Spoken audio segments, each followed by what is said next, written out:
Microphone on. There we go. I hope I don't get distracted. Hi everyone. Welcome to the Bureau of General Services Queer Division. We're going by the Bureau now. We're trying out a shorter name for ease of use. If you don't know, we are the last remaining queer bookstore in Manhattan. So thank you so much for being here. We took over. Myself, I'm the events manager here. Jules in the back is the owner of both here and Hive Mind Books in Bushwick, which is a queer and trans bookstore often called Elle. We took over this space just a month ago from the previous owners who moved out to Portland, and we're so happy to be keeping a queer bookstore alive in Manhattan.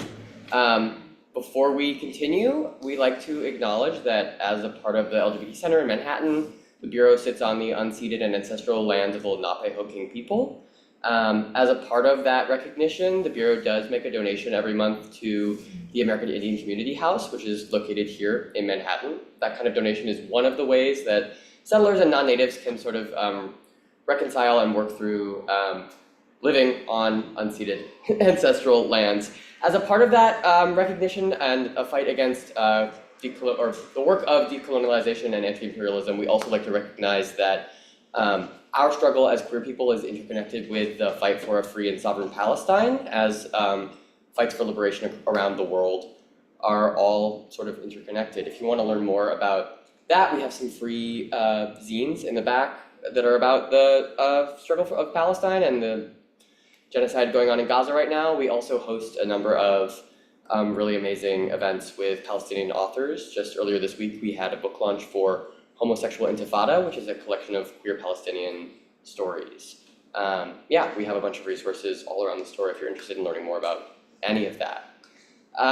That's all I've got. We're gonna let these folks talk. It's gonna be great. They'll read some stuff, they'll talk to each other. Please hang out for a little bit after the talk ends, buy a book, come back some other time. We reopened the cafe on the first floor. It's closed now because it's nighttime, but in general, we do now serve coffee and pastries during the day.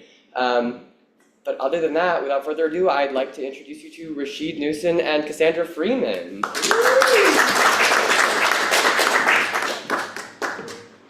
going to try to swallow this mic.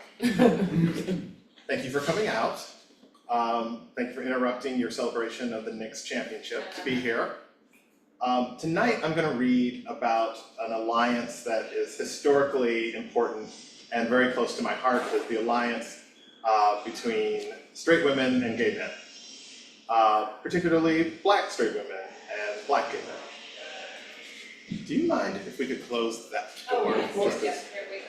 Somebody started playing a video game. I mean, literally. Are they beginning? It was quiet for 20 minutes. It really was, I know.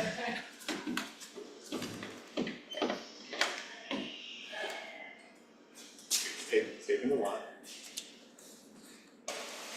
We're going to cut all this in post. Perfect. Thank you. For his first picture under contract, Skyline tapped Xavier for a supporting role in the church comedy A Curious Note. Filming started in July and took place on the studio backlot in stages 8 and 9. The movie starred Hazel Scott, who returned from political exile in Paris to make her last picture to date in the US after her problematic testimony before the House Un-American Activities Committee. Hazel portrayed the best singer in a gospel choir, who was chosen to perform for and ultimately duet with Mahalia Jackson, playing herself, when the legendary songstress swings through the small town to visit an old friend. Before Mahalia arrives, Hazel's character must survive sabotage and other tomfoolery from a young upstart who wants to sing in her place. The upstart role belonged to Diane Carroll. Xavier played a farmhand so besotted with Diane's character that he did her bidding, no questions asked. Diane and Xavier had natural comedic chemistry that drew off their love for one another. They'd met years back in a makeshift actors troupe in Inglewood. The troupe invited agents, managers, and casting directors to see the plays they put on in the social hall of a community center. No more than 5 people ever attended a show. The troupe disbanded within 3 months. Xavier and Diane remained friends. She brought him to the Dorothy Dandridge party as her date, and he slept on the couch in her apartment for several weeks when he was between spots. She knew he was gay, she didn't care. I think she enjoyed the male attention without the pressure of having to satisfy the male desires. Whenever her interim boyfriend or husband wasn't available, Xavier was her go-to escort. Standing together, they made for a stunning pair. He was as tall and tapered as she was elegant and petite, and they were even more mesmerizing in motion. At nightclubs and parties, they'd dance and the floor would clear. Xavier would swing Diane around and dip her with confidence. He'd hold her close, and she'd melt into his chest. Beyond their combined allure and kinship, their divergent bedroom habits also made them ideal companions in the public eye. Diane didn't speak to the movie fans or Black magazines about how she longed for Xavier to make her an honest woman. And Xavier's manly pride wasn't wounded when Diane strayed for her dates and assignations with Sidney Poitier. Diane and Sidney's 9-year affair was an open secret in Hollywood, and now that it's safely behind them, along with the marriages they disrupted in their passion, I feel no shame in disclosing it. Yet, if I had to identify the fuel of the motor of Xavier and Diane's bond, I'd say it was a mutual respect of talent. They were initially drawn to each other in those acting classes in Inglewood because they detected spectacular ability in the other one, and they were committed to sharpening their skills.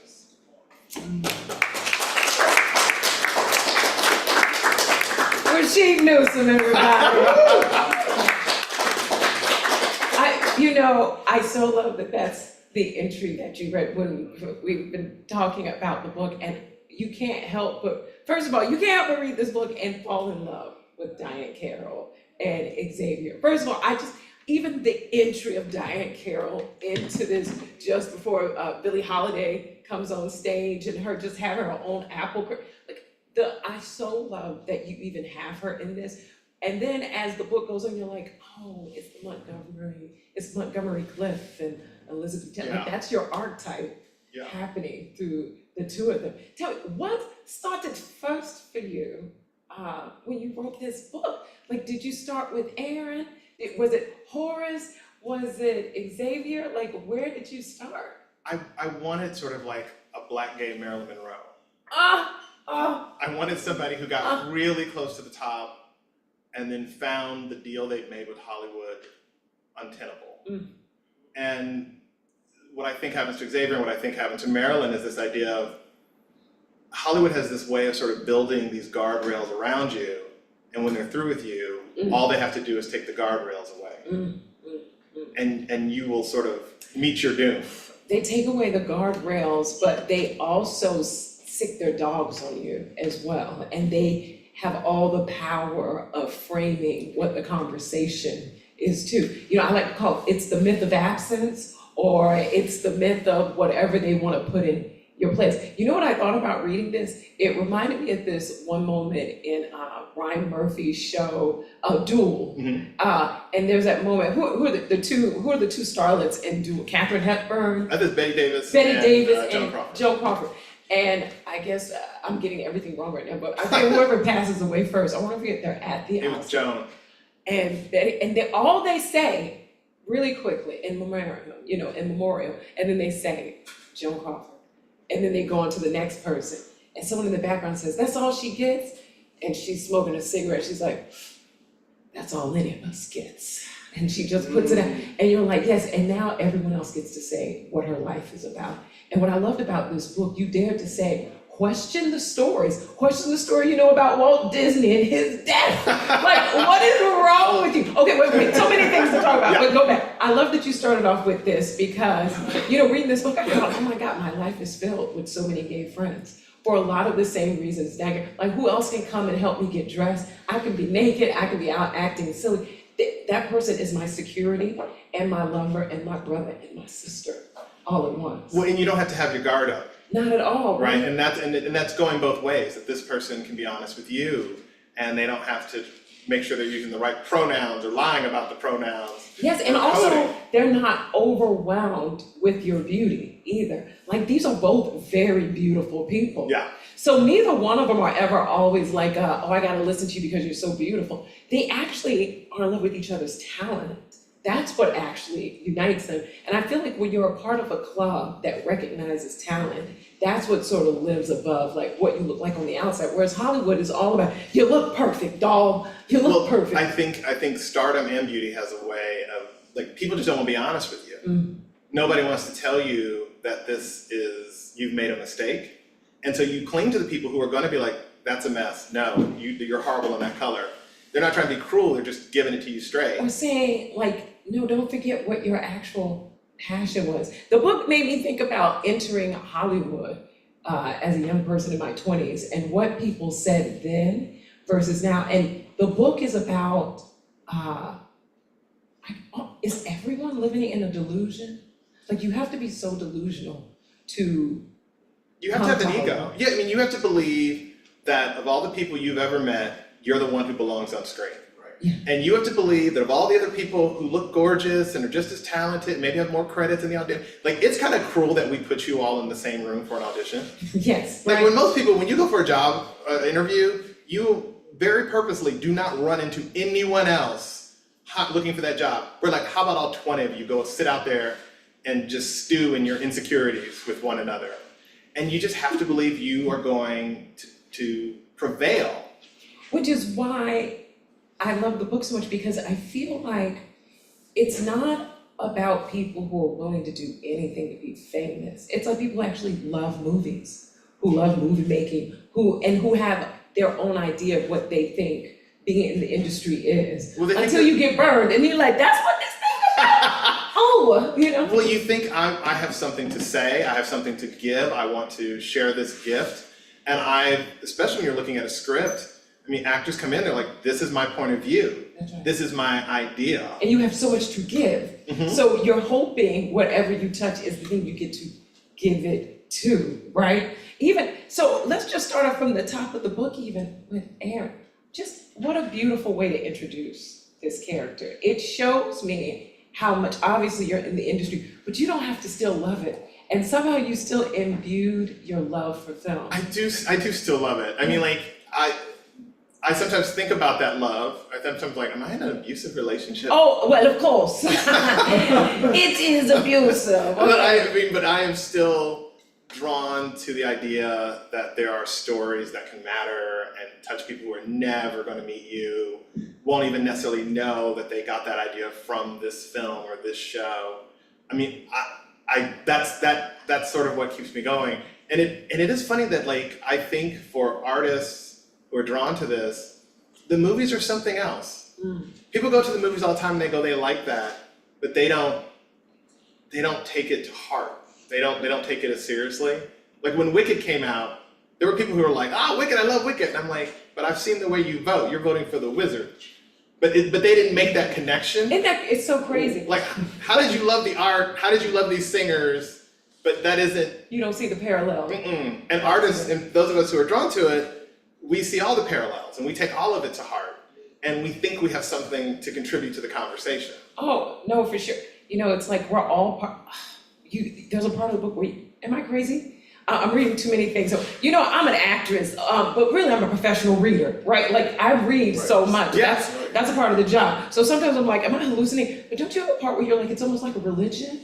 Like yes, right. You go into the theater is a temple, the screen is the altar, yes. And you look up at the gods. Yeah, but what's interesting, just like in religion, we all have our own way to translate what we just saw. And that's what people get into arguments about.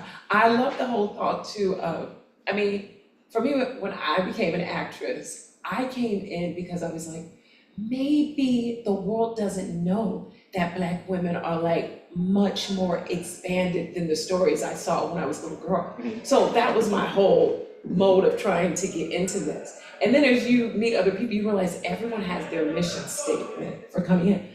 These 2 books that you've come out with, I just love you so much because I love history and I love that you use both your books to educate people. Like it's totally entertaining. You're such a beautiful poetry writer where you're giving us information, but the poetry of emotions and relationships as well. Like what? Like this is a personal question, but it's a fun one. Like, do you feel like your mission as a novelist is any different than your mission as a writer in TV and film, or are they the both? They allow for very different things. When I'm working television, it's a collaborative art. And I'm doing my best to do my piece, but I am depending on everybody, cast and crew, to not, I mean, like, I don't believe in this idea of the auteur, like, oh, you're all there for my vision. I want to hear what everybody else is thinking. I kind of have to, because it's going to happen whether I agree to it or not. It's also too fast and too chaotic. Like, Yeah. who wants to do every decision? So there's sort of like, there are things guiding me there, but the book, because there's more time, because I'm alone, it does become a perfect expression of my talent and my voice as I can deliver. With television, invariably, I don't know about you, when I'm watching an episode that I've worked on, It's like post-traumatic stress. I want to make changes. Yeah. I was like, oh, now I see what we should have written. Or you're looking at, if they only knew what we had to give up to do this moment. I mean, well, that's my big thing about people who watch TV and they're like, oh, this episode was horrible. I'm like, you don't think we know that? I had to get up at 5:30 in the morning and drive out to Santa Clarita And how many people you had to fight just to get this version? to make this better. Right, like people don't know how many chiefs are in the game. I think that's why it's so funny, as we get older, things affect you at different levels. And for some reason, I've met many authors, but something about reading your book really hit me profoundly of like, oh wow, I think this is a book that will make people fall in love with the idea that they should write. And maybe it's because I've gotten to know you over those years, and what a stressful time. Like, we were in a stressful, because we shot Bel Air in the middle of COVID. So Yes. like, I feel like I'm lying when I say that, but COVID was still happening because we had to do it, we tested 6 times a day. There was one day we showed up for filming That's and 54 members of the cast and crew tested positive for COVID. Yeah. And I called the studio and I said, what do you want us to do? I'm not sure if we can put a show together. And they told me about another show where like 68 people had tested positive for COVID. And I was like, so the messages keep going. Exactly. And they were like, yeah. I thought you were gonna say the day when the director came in there, like every director had COVID, the backup director, the backup director. So the director had COVID, the director who was there in prep had COVID, and the director who was there in post had COVID. Because we were like, we'll just call that one. Right. They were like, no, she got it too. Each Go person. ahead, he got it too. The first AD directed. And I think we had to like pay to put him in the guild like that day. What? It was like, go. I guess what hits me so much is that the character of who you are in life, living through that, was still so easy breezy. Like, even though you'd come to me like, if you only knew. But yet, if it were me, I'd have been like, listen, drugs, I can't find the right drug. You were so calm. So I guess something about knowing that part of you, and then thinking like you got to sit in ease and write what you wish without a studio being like, we've got, 20 We've got pages of notes. notes. Yeah, something about that is what sort of made me so happy for you in this process. It is very fulfilling. Because this feels like a delightful thing. This book, it gets heavy, like people getting stabbed, Yeah. dreams, is Dash. yeah. But something about it felt it's very much you, where it's like, isn't it tragic? But it's fabulous because it's life. Well, I want to explain, it's a seductive business. That can't be overstated. It is really, most of us, we talk to our therapist, if there were any other way, they'd be like, why don't you walk away from this? And I don't even feel like I want to talk to, this is why I don't have a real therapist, because I feel like unless you're in the industry. I have a therapist, my therapist specialized in dealing perfect. with people. I give you her Because name. otherwise people She's think like your worst day is someone's dream. And it's like, worst days still happen. And you don't realize how traumatic those worst days can be. So when I was a co-showrunner with my writing partner, TJ Brady, and it was a lot of fun, but it was also, what I didn't realize is every day I was going to have to make a decision that wouldn't just disappoint a group of people, it was going to make them angry. You're going to make someone angry today, and there's no way, there's no compromise, there's no, oh, we're going to get along, let's talk about it. And not only they're going to be angry, they're going to be vengeful. So the next time I come around and I need something, they're going to say, you remember that thing you didn't give me? No, I'm not giving it to you. It was very tough emotionally. Because it's very political, which brings me back to this Yes, book yes. of politics. Oh, so many things. I'm jumping a little bit because I'm just leading by my passion. But No, you no, know what they no. love? I don't know why this is what occurred to me as I ended the book of like every generation. There's so many stories about how the next generation looks at the past generation like, you didn't fight enough. Watch me fight. And it's interesting because, you know, Aaron knows the cost of fighting. Yes. It's life or death, right? Oh my gosh. And then he goes off to the military, life and death. And then you meet this new guy, Xavier. He's willing to put his life out there and we're correct. And I thought about it at the end of this, of like, but Bayard Rustin still lived. Mm-hmm. You know, like the baton still was passed on. And I think, there's going to be intergenerational conflict, and I think that's healthy. I think that's natural. I think it's harder now that I find myself, now that I'm not the young activist anymore.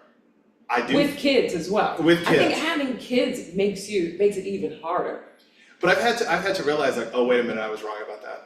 Oh. When we were on the show, IATSE, which is one of the unions, was threatening to go on strike because of workplace conditions. They were talking about work hours and people being tired. And they're like, this is ridiculous. And I instinctively thought about when I was a production assistant and I would be on set till 2 a.m. and then sent home to drive across. And I would drive on the highway with the windows down, the music cranked, slapping the inside of my thighs so I could stay awake. Mm-hmm. And my thought at the time was, isn't it great I get to be in show business?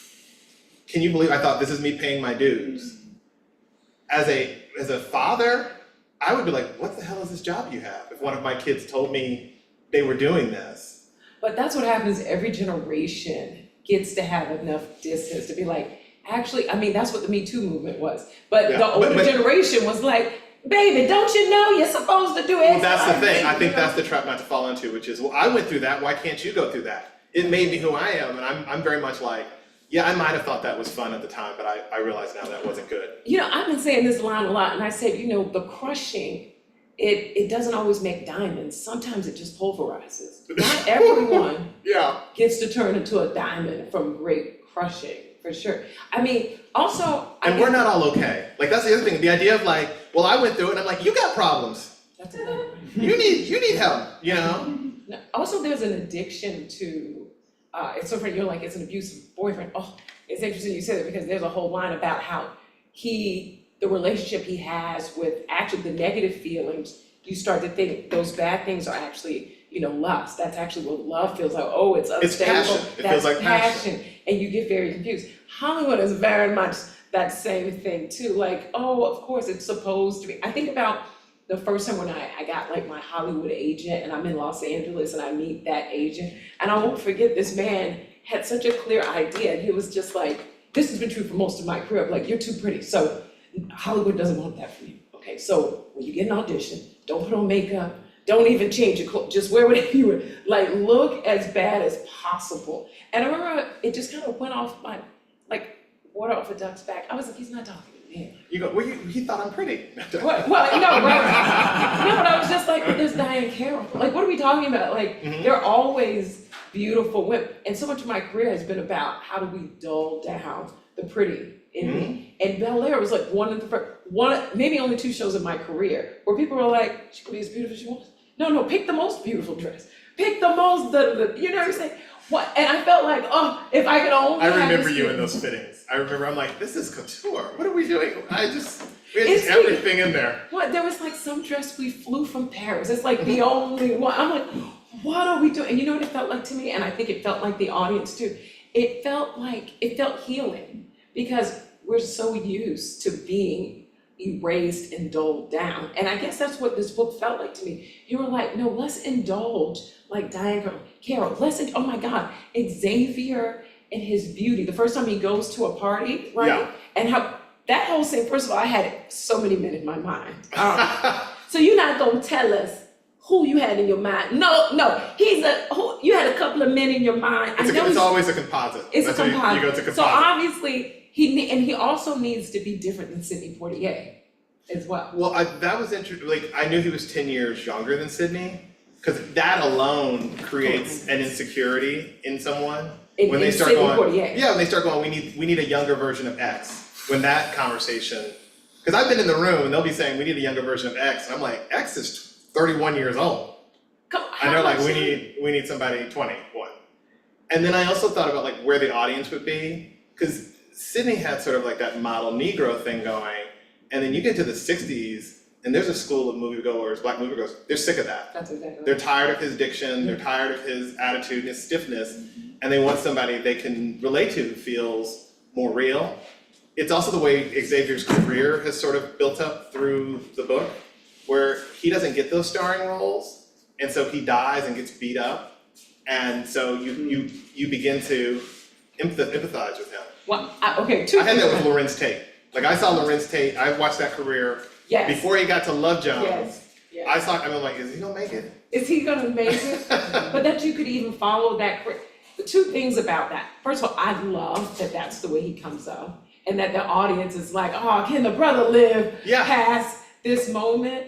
But you know what it made me think, like how insidious racism is that Hollywood always knows if you starve an audience enough, you know how easy it is to make a star and then get the #1 movie from a black film? Because I remember when Black Panther was coming out, my friends who are not black were like, Black Panther, who's gonna come out to that? And I was like, we have never had a black superhero. What are we talking outside of blaxploitation? Like just a regular Marvel, DC comic. I'm like, it's gonna be huge. And of course it was. Hollywood always knew. So Hollywood knew Xavier or Sidney Poitier because we've starved you of it. I mean, you have somebody to start like Samuel Jackson, and I wanna say like in his first 25 movies, it's like 15 minutes of screen time. Oh, you're so right. You're so right. Like he's just robbing the McDonald's Right. in Coming to America. Right. It's the one scene, guys. Right.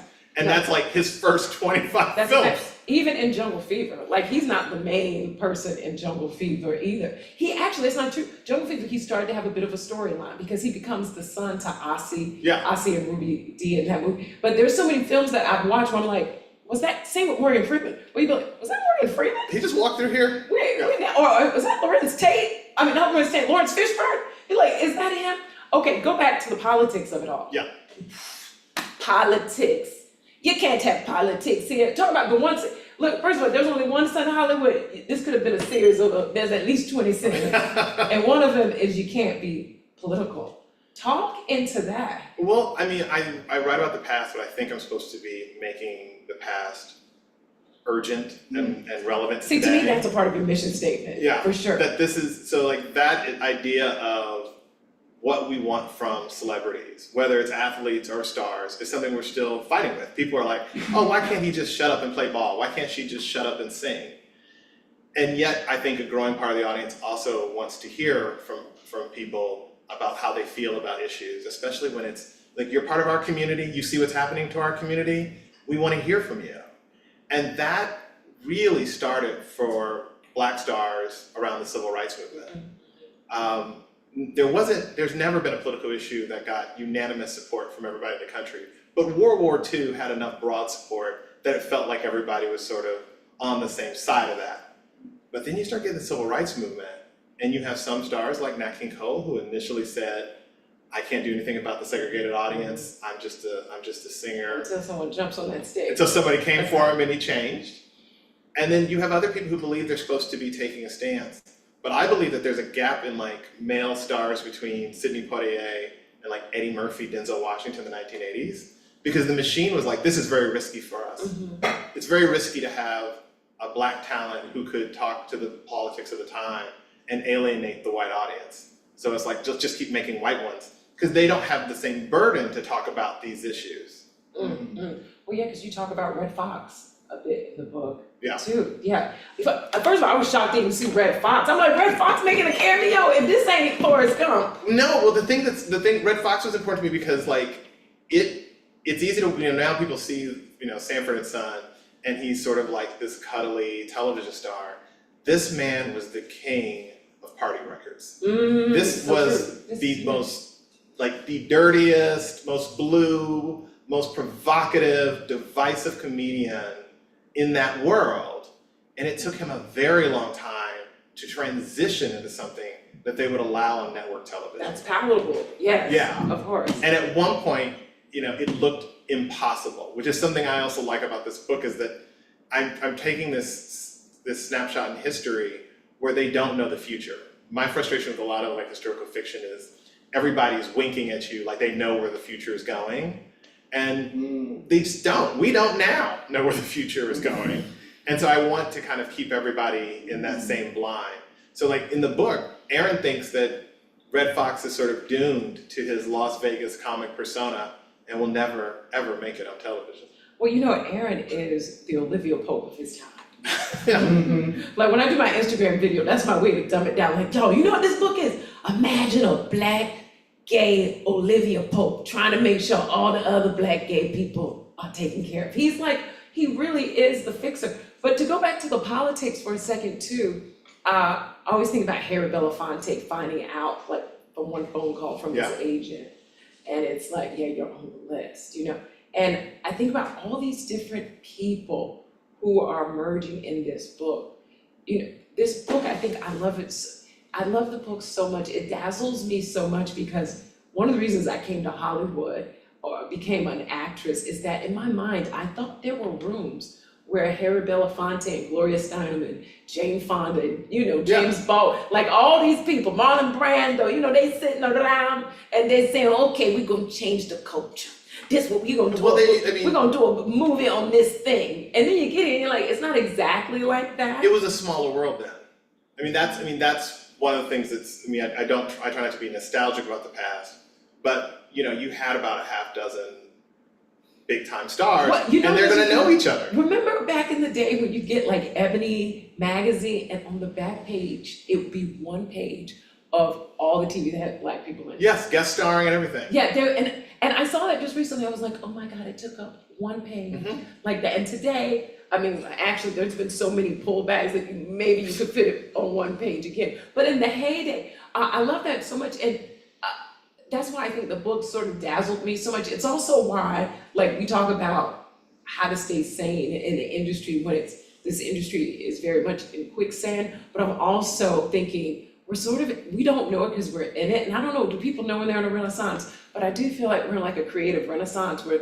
so many people are taking their art in their own hand. And in some way, Hollywood is literally Peacock, so many of these networks now are running after verticals. Yes. And it's exactly what I thought was gonna happen. I'm like, if you take all the creativity away, at some point, you're gonna be like, never mind, anything to come back. And this is one reason why I started my company, Creatricity. I was like, what happens when we all are in the room together and we can solve things? And there were moments of that in this book where it's like, no, just sit here, let me guide you. But that doesn't really exist anymore in Hollywood because no one owns you. Well, people also have their own entourages and we're not as social like that, It's a lot harder, and I think more successfully we've been put in competition with one another. Yeah, it's smart. So you're not going to necessarily go talk to anybody. It's only recently that I think anyone's even encouraged actors and writers to talk about their quotes. Oh, so that's one reason why I started my company. Because I was like, the gag is that they say don't tell anybody so they can keep pushing all of our rates down. Yeah. But if we all know what we're supposed to make, we can keep, and this is true about everything, contracts, money, even the type of care you have on set. But you're right, they pit us against each other and all that kind of stuff. But what I find is you're lucky to be in a TV or film set that is actually healthy, where the people are somewhat taken care of. We were put through the mud those first 2 years because of COVID. And baby, if you ain't love it, I don't know how you gonna make it after those 2 years. After those 2 years, it was like, oh, film is so easy. But I remember when I first got in the industry, someone was like, if you're gonna do this, you gotta love it. And it's, to me, it goes back to the abusive boyfriend. It's like, you better love him because he's got a drinking problem. He won't come home. He's not loyal. Girl, he's not loyal. He probably gonna forget your name. Okay, well, we're getting off track. It's not abusive, it's actually a wonderful career. You know what else I loved about this? Because I knew it, I just kept imagining you in the library, going through, what are those old school things where you have to do like this? Microfiche. That's what I saw you. I do like microfiche. Oh, of course, you can't do this project without some microfiche. Okay. So microfiche. what I'm generally trying to do is have it be so hyper realistic that if anybody fact checked me on Reddit, it could withstand scrutiny. And baby, you know I stopped. Okay, I stopped many times and then I gave up. I was like, you know what, girl, let's just trust him. But there was one moment where you're like, this, it's so brilliant how you would do this, where you'd be like, okay, so Diane Carroll stood up for Xavier, and then they took away her leading role of Queen Sheba. It never happened. But I looked that up, I couldn't find that to be true. That's something you just made up. That's something I made up. But see, that's the good about making up stuff on dead people. Okay, Diane Carroll ain't gonna be coming for you. But that's, I mean, the thing that. But they did call her Queen of Sheba. And I also think like that's how, I mean, that's how they punish you in a way that this, I mean, we're talking about bad relationships.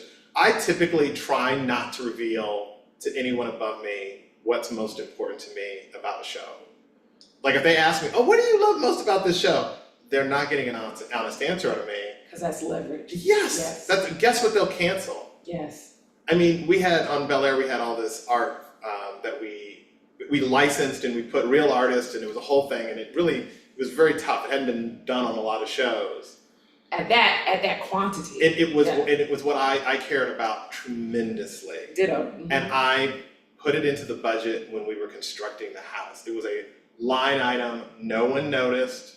I paid no attention. I had just squirreled away $60,000, and I was like, I know what I'm gonna do with this. Because you're building a set for $1 million. So who's gonna notice this little line item? It's like wall decorations or something, wall. And then it happened.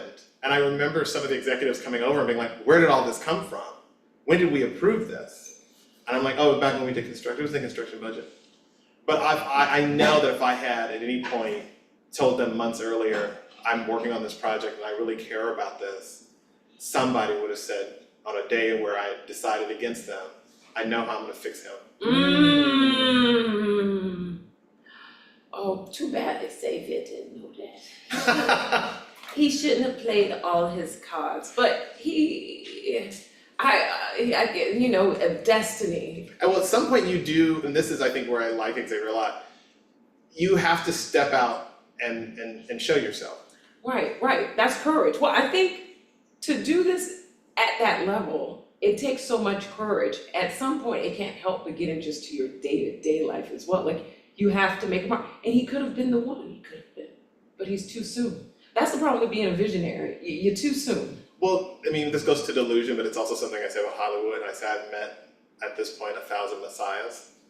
There are so many people who come and say, I am the one, I am the one. And I'm like, all right, let's go down to the river. Let's see if you can walk on that water. Like, I don't know, we'll see, maybe you're right. Let's go check it out. Honey, that's how I felt when I first met you and Morgan Cooper, who's the creator of the show as well. And I remember thinking, I saw the trailer, but it's like, what a crazy idea to try to do Bel Air, Fresh Prince of Bel Air, into a drama. And I remember being like, that's why I was so unattached. And I won't forget the end of we had a Zoom just to get to know me sort of thing. And I was like, all right, well, good luck to y'all. Cause I'm sure I'm never gonna talk to you again. Initial, good luck. Yeah, I remember that, because you were like, goodbye, like, where's she going? Greece. I'm like, good luck on this. Okay, back to you. Next thing. I am just so amazed by, I think about this unhealthily too much, and cause I'm always trying to solve the problem of racism in the world, as I take a shower especially. Yeah. And I'm like, isn't it crazy? People stay up all night because they hate someone because of a dark tan who was oppressed for 400 years, but we still upset with these people. And then I think, but I get it, like Amazon, you know, a lot of people don't like Amazon, but a lot of people ain't gonna give up Amazon, but these people ain't being treated well. So I get it, but I'm not gonna spit on an Amazon person, even if I did it. I just don't understand. And the same thing about why people care about who you sleep with. And first of all, I love how you put into the history of the laws that made it illegal, and even the idea of fairy dusting being a thing. Like, I was like, this is a real word? Yeah. That concept, that's what they called it when police would raid a gay bar and just take everybody out of there and just put them in the back of the wagons. But also bait them with, they would call the policemen who were pretending to be gay wax fruit. Yeah, it's wax fruit. They're not real fruit. They thought they were clever. I mean, they had all these sort of phrases and go-tos. And because, like, forget entrapment, like the fact that you expressed a desire proved you were guilty. Disgusting. Horrifying to me. That whole scene, it's but also, so like, cinematic. like I think about, so I grew up in the 50s, no, sorry, I grew up in the 80s and the 90s. I was gonna say baby. And I mean, yeah. And for much of my dating life, there was the fear of AIDS. So I was like, Yeah. what would it be like? So I'm like, can I trust that this person is being honest with me and we're gonna be safe and it's gonna be okay? I think about the 50s and 60s. I mean, imagine trying to date and go like, is this person entrapping me?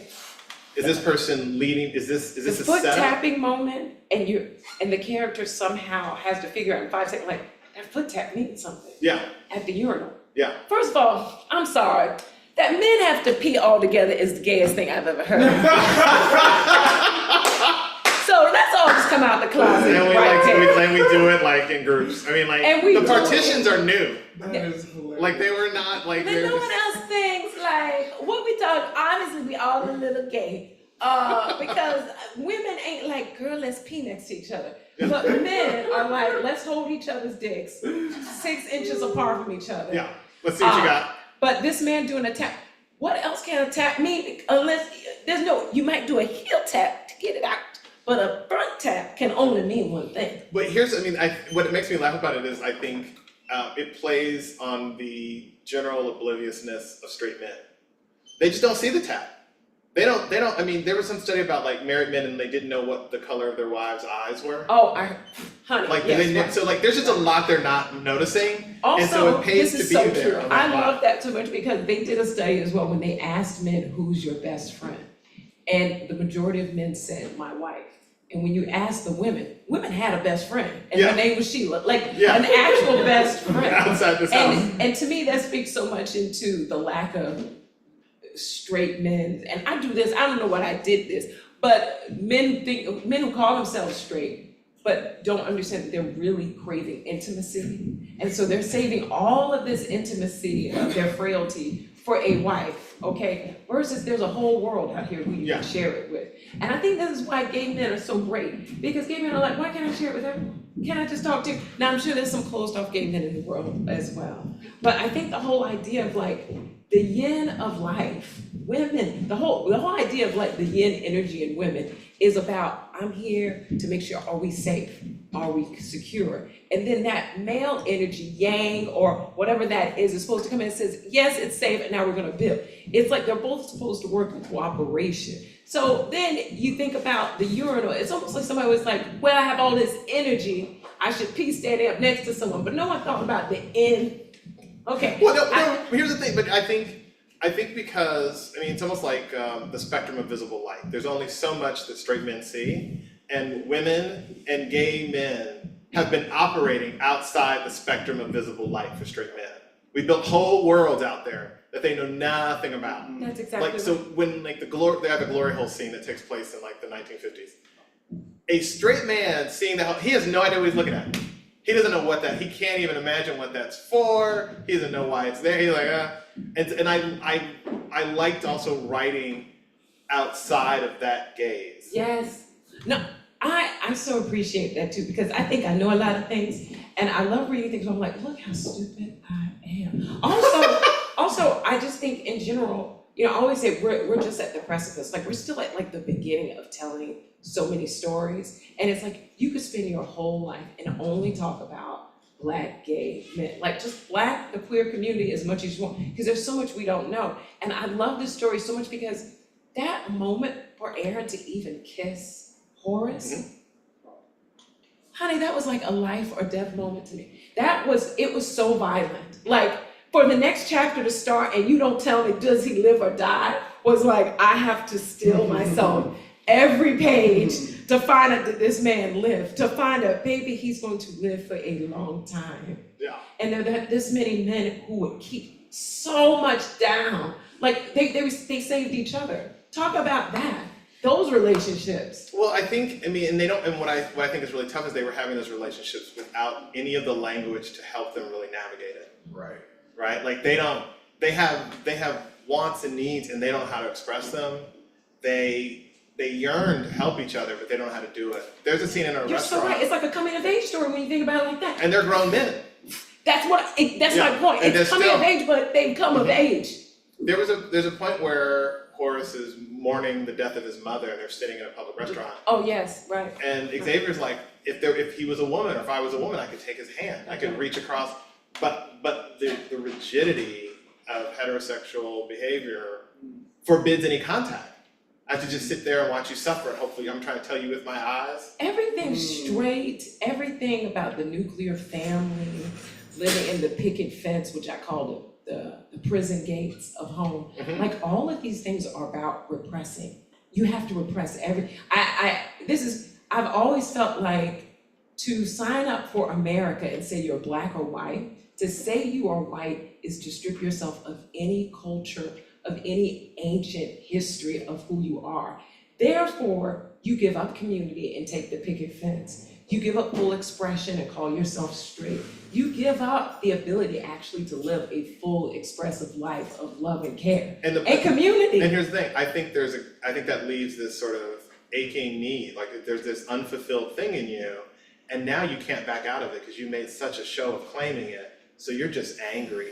Baby, You're just you are angry. And angry at anybody not living this way. Baby, and that's why you will police it. Say, no, I have to keep it in, you gonna keep it in. Yeah. Okay? I have to act strong, you gotta act strong. And this is what we do. I went to a juvenile detention center. Did you work at a detention center at some point? I volunteer, I used to volunteer for a nonprofit that did work for juvenile offenders. I was at a juvenile detention center just recently because I'm on this thing called Drama Club, and they bring drama to kids who are locked up on detention centers. And there was this young man, and he said, my favorite time of the day was Drama Club. Because he's like, when you're here, you have to present a certain way to survive. And I said, oh, isn't it true when you leave this place too? And he was like, yeah, we have to present a certain way. And this book it's so interesting. We think about Hollywood and all these actors, and I see all the time, like, acting is the one place where you get to tell the truth. Like in life, you see people, you say, how you doing? Fine. Their life's falling apart. Their wife or husband just left them. They don't have any money, but they're fine. Great actors. Acting is the one place where you give me a script, and it's all about, do you want to tell more truth? Can't tell more truth than that. Like, put everything in it. And this whole book is people pretending, so much pretending. And that's why when you have the moments of like truth, like the kiss, you're like, oh, freedom. Someone got to tell the truth. Even if it's just the two knees touching. Oh my God. The moment of the countdown, so cinematic. And Aaron is the only one who realizes that this is a rain. This is a bomb in this room. It's a bomb, but it's another bomb going off all at the same time. Okay, I don't know how much time we have, but another question. Was there anything in this book? I mean, you had to live with this for a long. Tell me, how long did it take you to write it? But also, was there anything in this that was hard to write? Like, I still can't believe you killed this man. I'm like, you could have written anything. Why can't it be "and he lived"? And Hollywood changed. And it's all, and it's sorry. It took about 1.5 years to write this book. I feel like I could write them quicker, but then I am keeping my day job in Hollywood. So like this has to sort of happen around the rest of my life. I had a very tough time there were some funeral scenes, because that is also, for males and particularly black males, a very fraught thing, because I can tell you so many black men who are like, I didn't shed a tear, and I'm like, a funeral is literally the time and the place to cry for this person you loved, and yet I've seen little boys get like nudged when they start to cry, like, you snap out of it, you be strong. And so I was trying to put the character into that space of, we know how strongly he feels, we know how distant he feels, and yet he doesn't have, and in that moment, he's not sure how Xavier feels about it. He has no one to turn to. And it was a lot. That was tough, because he's dealing with a lot of hard feelings, and he doesn't have the tools to write them. Like, I'm trying not to impose our modern understanding and sensibility on this man who's dealing with something in like 1958. Right. Maybe that's what books are for. That's what storytelling is for, because no one gives you a manual on life. No one definitely gives it to your parents. And so you're hoping through books and stories somehow, someone gives you the recipe, how to take care of your mental health. That was so powerful to me. That reminds me of when my dad passed away 20 years ago. My stepdad says, Cassie, this is the time of your life, you're not meant to be strong. He's like, don't think this is when you need to be strong. He's like, He gave you permission.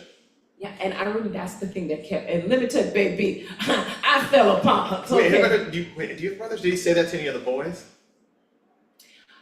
My stepdad, I doubt it because here's the thing, who knows? My dad had, so many kids. I don't think my stepdad would have known who my other, what I'm saying? Just say, this is my so this is his wife's ex-husband. So he's close to me. He's not close to any of my dad's other kids. So at my dad's funeral, someone came up to me and was like, excuse me, I just want you to know, I too am your sister. I said, girl, he's dead. I'm not taking any more siblings. Woo! Now that was mean to say, but I was also in horrific. Can I have that line? Is that Yes. okay? Can I just invite it up as a- Honey, people take my lines, please use them. I've been to a lot of, I've never had anyone tell me it's okay to cry. I remember crying one time, do you wanna leave the room?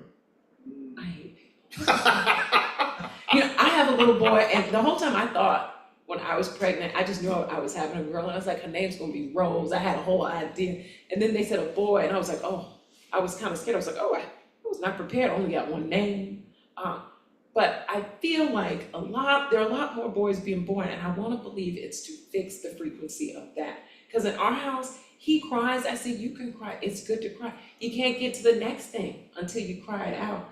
And then someone passed away about a month ago, and I was sad. And my son, I could tell he was trying to take it, he's 7, and he was trying to take it, I could tell he was trying to be funny, trying to do things. And I said, and I could see him about to be the me that I am today. And I said, wait a minute, do you think mommy's sad right now? Yeah. And I said, that's why you're being all silly? Yeah. I said, oh, it's not your responsibility to take care of me. Okay. And I said, but I am sad.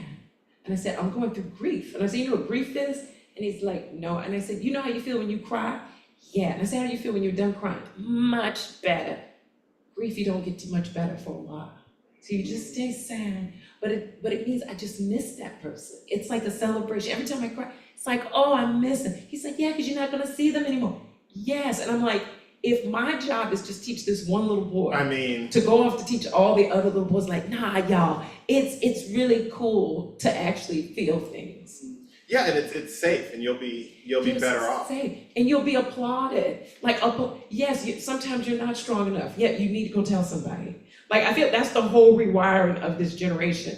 And this is what I'm saying, if the only thing you did was to keep writing books like this, so people can see the contrast of how far we still have to go. Well, my job, I feel like book by book, is to write about queer Black people, city by city, decade by decade. Third book, we're gonna be in San Francisco in the 70s. Woo! Fourth book, we'll go Milan, Paris in the early 90s. Rasheed, teach me to be you. I love that you're thinking already in the future. Oh yeah.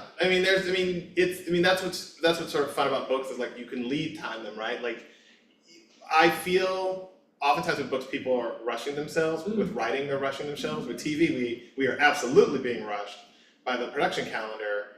But with books, you can have a seed of an idea and I can just let it bloom for a year and a half in the back of my mind before I start typing it. I think that's what, let me tell you, it so comes through because to me it felt like, I think what inspired me is the idea of everything you learn and read, it will be used. Yeah, nothing's wasted. It's obvious you did so much research, but also it felt like a pouring out of like, oh. But not always knowing it. Like I really was watching like Diane Carroll. I was like, I liked her a lot, but I'm like, why am I rewatching her masterclass with Oprah?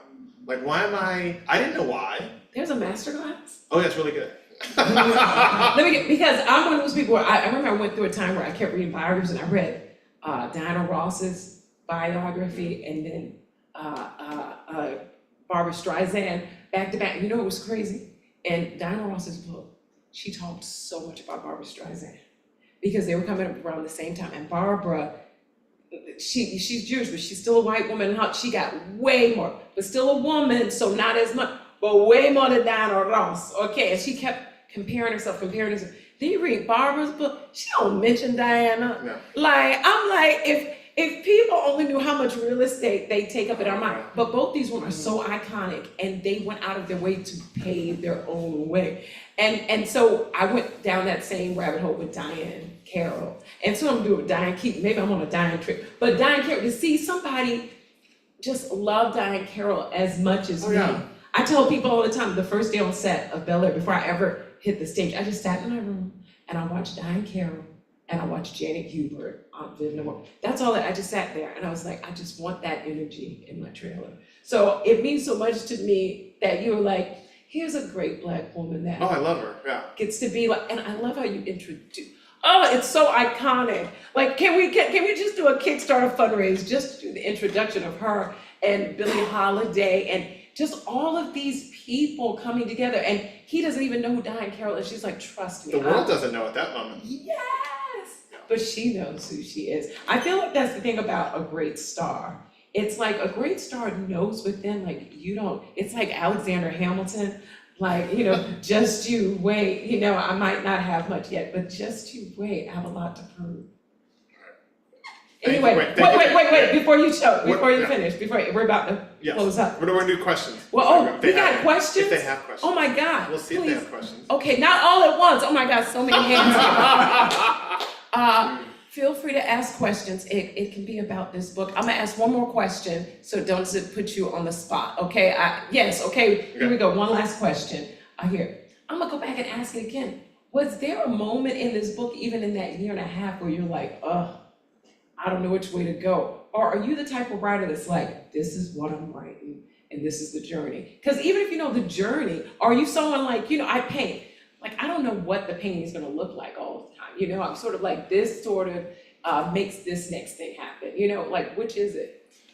There was a moment where I realized that Xavier and Aaron were going to have to be more at odds than I wanted. Mm-hmm. I had initially thought, like, what if they're walking into the room together and then something bad happens to one of them, and then it dawned on me that, like, they both can't be in the room.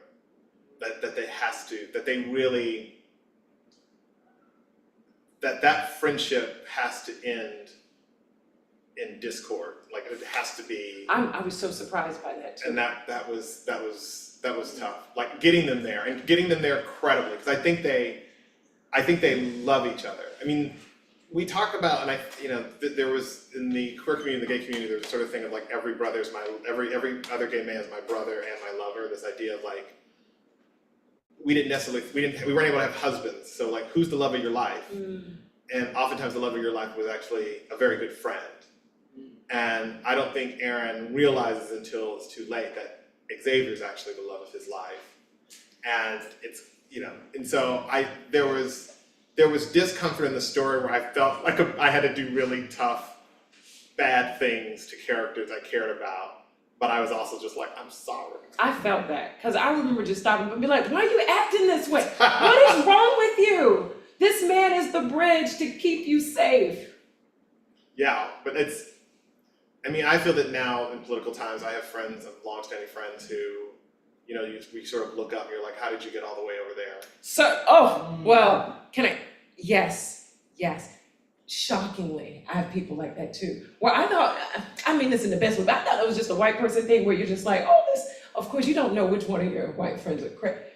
But honey, even over here, I'm like, is this you? Well, because, is this the conversation? A lot of friends meet on a small island. We talk about our past and our kids and our shared stuff. We don't talk about what's happening off the island. And then every once in a while, a news bulletin will come through and you're like, you believe what? You were where? Yes. You gave money to who? And you know what? It's so painful. And it just rolls in my head. I'm like, how can we be friends? Well, how can we be friends? And sometimes you go, I can't. I have to leave the island.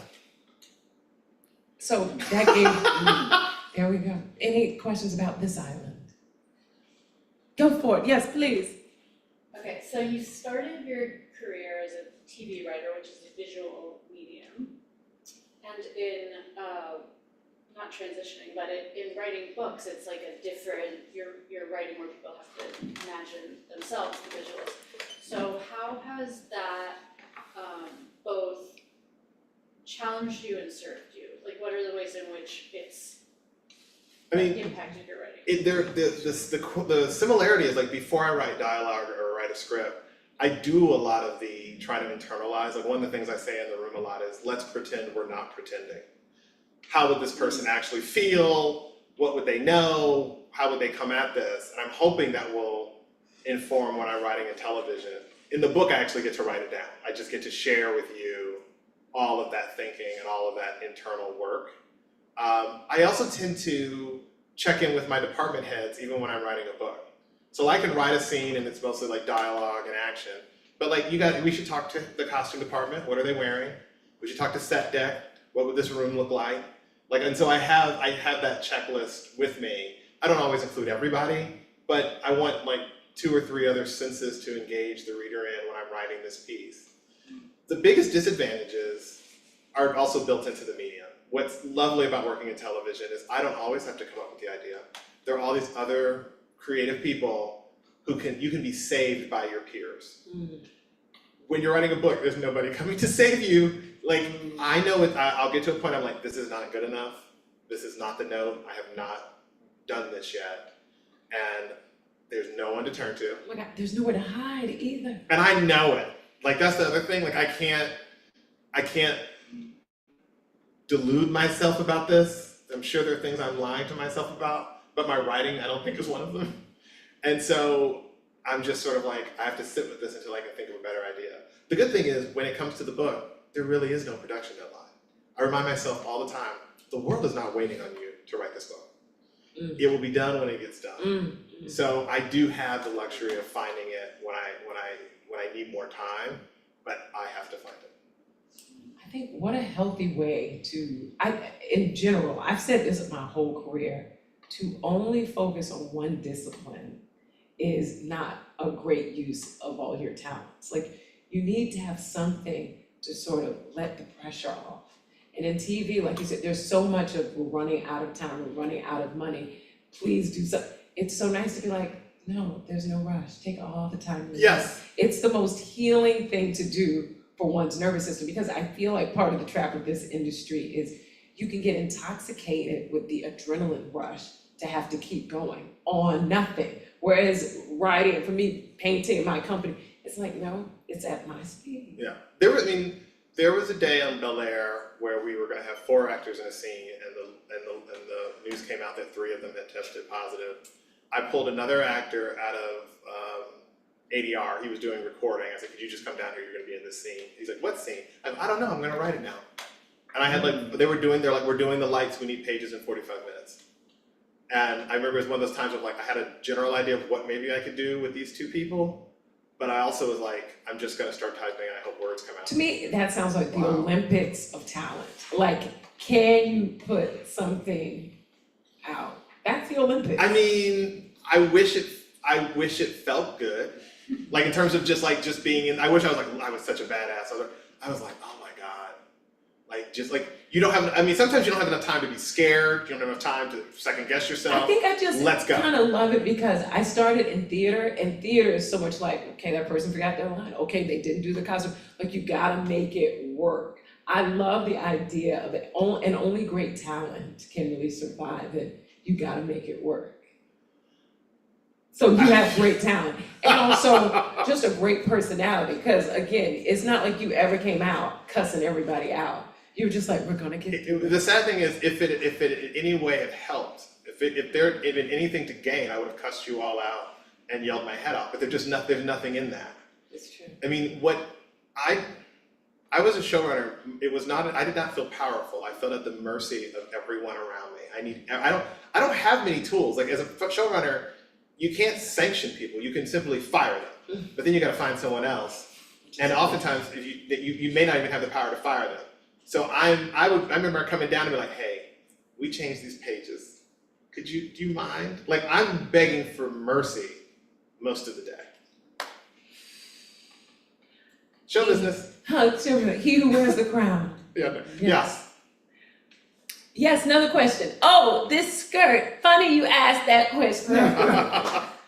Well, great. Yes. So I know you have a couple of kids. Yeah. Do you find yourself censoring yourself because you know that one day your kids will read this? No, I'm not sure. My writing is to my children is the least interesting thing about me, right? Like I think Max would say like I play catch and I do Legos. Jojo enjoys like me like dancing with her and also just like getting things off of high shelves. Of course. So, and I mean, how much interest do most of us take in our parents' work? I mean, maybe when they grow up, they might watch something or other that I did, but I don't think they're gonna have like a retrospective where they watch all like 35 episodes I co-wrote on television.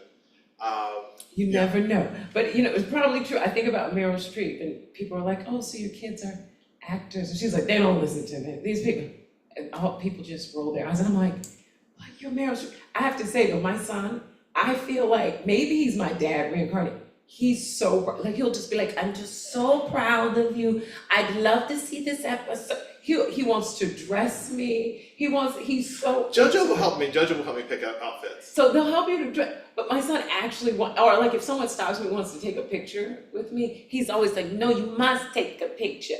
And people be like, your mom, he's like, I do know this is Viv, I think it's so funny that he's so like, because most of my friends, kids are like yours, or even, I have one who's very famous, and his kids like take it as an insult. Like if someone's like, can I have a picture? And the kids will be like, we talked about this is not your moment. And my son, I feel like he thinks my moment is his moment. He's like, we've got to. My kids, if they ask anything about tonight, will say, did you mention us? Did you talk about And you us? should say yes. Yeah, you can. Yeah. Do you think either one of them will be artists? Oh yeah, I think they're artists. Yes. They're both dancers. They both do ballet. Jojo can also paint, and she also does ceramics. I mean, we have An active nurtured that at all. I mean, like I hope so. I mean, that would be lovely. That means a book in the future will be the gay Black house that heals all the things that have been hurt in the past. So that's probably the book of the 20s. I mean, they're very. I find I have not been able to write about them. It's coming. We'll see. Any last questions? Any last questions here? Thank you so Wait, Joe's what do you got? Yes. Under the wire, last question. I know, last one, sorry. No, I'm gonna try to say this in a way that doesn't make me sound like an idiot, but, sure. You can only do so much. You're in a I safe truly space. can. When you were writing this, did you ever find yourself, because I know that sometimes when you really get into a groove, your fingers can almost get out ahead of your brain. Yeah. Did you ever find yourself in a situation where something came out that you didn't expect, that very much surprised you? Yes. That was a great question. What's wrong with you? He asked us that if anybody at home wants to hear, he says, you ever, writing at a speed faster than you can get it out through your feet? Of course, right? Chapter 16.